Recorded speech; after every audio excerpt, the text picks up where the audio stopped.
Title: Carnival of Nightmares, 3 True Disturbing Carnival Horror Stories. James, Kelly, and their group of friends were excited to spend a summer evening at a local carnival that had set up in their small town. The brightly colored lights, the smell of popcorn, and the sounds of people laughing created an atmosphere of excitement. But there was something about this carnival that felt off. The rides were old, and the workers looked exhausted, as if they hadn't slept in days.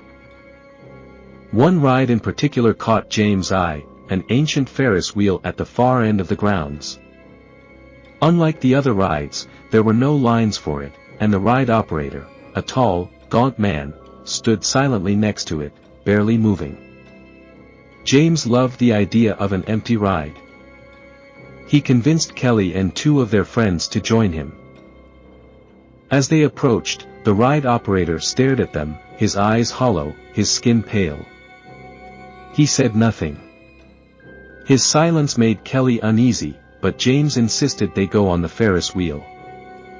The operator motioned for them to enter, his hand trembling slightly. As they climbed into the car and the ride started, James noticed something strange. The air felt colder the higher they went, and the noise from the carnival below seemed to fade away. Everything became eerily quiet. The only sound was the creaking of the Ferris wheel as it slowly turned. Halfway up, James felt a sharp chill run down his spine. Kelly grabbed his arm, pointing towards the operator below. The man was no longer standing where he had been. Instead, he was staring up at them from the base of the ride, his eyes glowing faintly in the dim light. Suddenly, the Ferris wheel stopped. They were stuck at the top. James tried to laugh it off, saying it was just a technical issue, but Kelly's grip tightened. Something wasn't right. The ride didn't move for what felt like hours. They screamed for help, but no one heard them. It was as if they had been pulled out of reality, isolated from the world below. Then, the operator appeared at the bottom of their car. There was no possible way he could have climbed up that fast. His eyes locked onto James, and in a low, raspy voice, he said, "You shouldn't have come." Before they could react, the Ferris wheel jerked violently, throwing them forward. The ride resumed, spinning faster and faster. Their car swung wildly, and the cold air cut through them like a knife.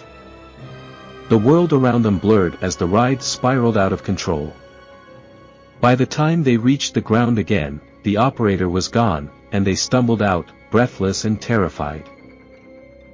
When they turned to look back, the Ferris wheel had vanished. They asked a nearby worker about the ride, but the worker stared at them in confusion. "The Ferris wheel? That ride was taken down 10 years ago," he said. James and Kelly never spoke of that night again. They had escaped the carnival, but the operator's warning echoed in their minds, "You shouldn't have come."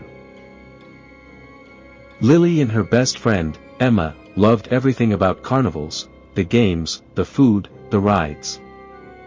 But the one thing Lily had never tried was the mirror maze. That year, they decided it was time to conquer it. The maze looked simple enough from the outside, a large tent with colorful lights and distorted reflections beckoning them inside. Excitedly, they paid their entry fee and stepped into the maze. The moment they entered, the world seemed to shift. The mirrors reflected their distorted figures, stretching their limbs and twisting their faces. At first, it was funny, and they laughed as they tried to find their way. But soon, the maze became confusing. Every turn they took led them back to where they started. The reflections seemed to multiply, creating an endless sea of identical images. Emma was right behind Lily, but her reflection appeared in every direction, making it hard to tell which one was real. Then, something strange happened. Lily saw a figure in the corner of one of the mirrors that wasn't her or Emma. It was a girl, no older than 12, with pale skin and dark hair that hung in front of her face. She stood motionless, staring at Lily through the glass. Lily froze, her heart pounding. "Did you see that?" she whispered to Emma, who shook her head, confused. The girl was gone. Trying to brush it off as a trick of the light, they continued through the maze, but the unease lingered. Minutes passed, and they still couldn't find the exit. The mirrors seemed to shift, changing the path each time they turned. The reflections of the strange girl appeared more frequently, each time closer, each time staring directly at Lily. Lily's hands began to shake. She turned to Emma, but something was wrong. Emma's reflection wasn't Emma. Her face had changed, it was the face of the girl. Lily screamed, backing away, her breath catching in her throat. The reflection in the mirror smiled, but it wasn't Emma's smile. Lily's legs felt weak as she stumbled backward, desperately trying to find the real Emma. The mirrors now reflected only the girl, her twisted face grinning wider with each step. Finally, Lily saw the exit in the distance. She ran, not daring to look back. As she burst through the exit, she collided with Emma, who was waiting outside, unharmed. "I've been looking for you. You were taking forever," Emma exclaimed, completely oblivious to what had just happened inside. Lily glanced back at the entrance of the maze, her chest heaving in fear. The girl was gone. But from that day on, every time Lily looked in the mirror, she swore she could see the girl's reflection, smiling back at her. Tom and his girlfriend, Sarah, had been dating for a year when they decided to celebrate their anniversary at a carnival. It was a perfect evening, the air crisp with the scent of cotton candy, and the lights twinkling against the night sky. Sarah had always loved carousels, so when they saw one at the edge of the carnival, they eagerly approached it. The carousel was old, its paint chipped, and its horses worn from years of use. But it had a certain charm, and Tom couldn't resist when Sarah asked to ride it. As they climbed onto the horses, the carnival's usual sounds seemed to fade, replaced by a soft, eerie melody coming from the carousel. Tom found it strange, but Sarah was laughing, enjoying herself, so he pushed the feeling aside. The ride started, spinning slowly at first, then faster. The horses moved up and down rhythmically, but something about their movements seemed unnatural. Tom noticed that the other horses, the ones without riders, were moving too, their eyes glowing faintly in the dim light. He turned to Sarah to say something, but her face had changed. Her expression was blank, her eyes glazed over as if she were in a trance. Tom's heart raced. He tried to call her name, but she didn't respond. The carousel spun faster, the world around them blurring into a dizzying whirl of lights. The music grew louder, more distorted, like a record being played backward. Tom felt his stomach churn, and a sense of dread washed over him. Then, out of the corner of his eye, he saw something.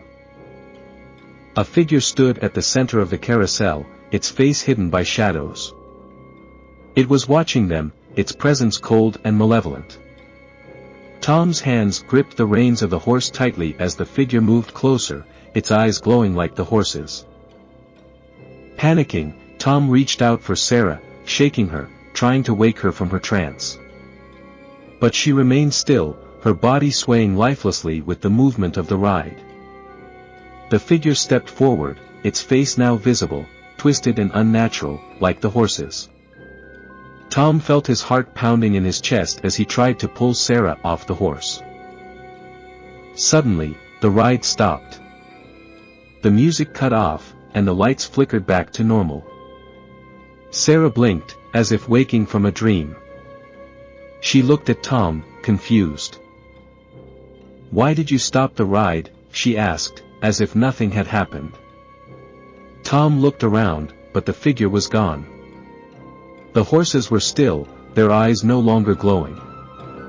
But Tom knew what he had seen. He pulled Sarah off the carousel, his hands shaking. They left the carnival without looking back, but that night, Tom couldn't sleep. Every time he closed his eyes, he saw the figure, waiting, watching. And he knew that whatever haunted that carousel hadn't left. It was still there, waiting for its next riders. Carnivals are supposed to be places of joy and excitement, but sometimes, they hide dark secrets. The stories of the Ferris wheel operator, the girl in the mirror maze, and the haunted carousel remind us that not everything is as it seems. So the next time you visit a carnival, be careful where you choose to go. Because you never know what might be watching, or waiting for you.